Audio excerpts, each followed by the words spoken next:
HTML में जितने भी अभी तक हमने सेशंस किए हैं उनसे जो जानकारी मिलती है हमें, आइए उसका थोड़ा सा रिव्यू ले लेते हैं। अभी तक जो सेशन किए हैं उसमें हमने सीखा है कि हमारे पास जो वेब पेज है उसको बनाने के लिए HTML लैंग्वेज का प्रयोग किया जाता है। इसके अतिरिक्त HTML में जो हेड टैग, इसके अतिरिक्त हमने CSS की थोड़ी सी जानकारी ली है। CSS का जो कार्य है वो किसी वेब पेज के लिए स्टाइल्स या पोजिशनिंग डिफाइन करना है, अर्थात उसकी फॉर्मेटिंग या ये जानकारी देना है कि कौन सी चीज़ कहाँ दिखाई देगी। तीसरा हमने जानकारी ली कि स्क्रिप्टिंग टैग का प्रयोग किया जा सकता है। स्क्रिप्ट जो है आपके नॉर्मल सिंपल पेजेस को अर्थात स्टैटिक पेजेस को डायनेमिक पेजेस अर्थात इंटरेक्टिव पेजेस में कन्वर्ट कर सकती है।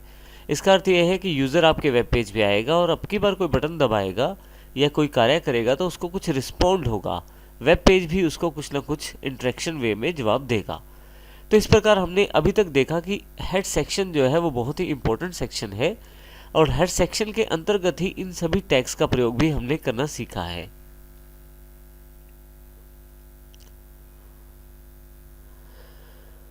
तो यदि अब तक किए गए सभी सेशंस की बात करें तो हेड जो है इंपॉर्टेंट टैग रहा है हमारा। अभी तक हमने हेड टैग को पूरी तरह से कवर किया है। यदि हेड टैग की कंप्लीट बात करें तो हेड टैग में टाइटल टैग, स्टाइल शीट्स जो CSS को रिप्रेजेंट करेगा, स्क्रिप्ट्स जैसे कि जावास्क्रिप्ट या PHP और कीवर्ड और डिस्क्रिप्शंस के लिए मेटा टैग्स का प्रयोग किया गया है। तो अभी तक के सेशंस में हमने हेड टैग में सभी एलिमेंट्स को कवर किया है। आने वाले सेशंस में हम बॉडी सेगमेंट को भी पूरी तरह से समझेंगे।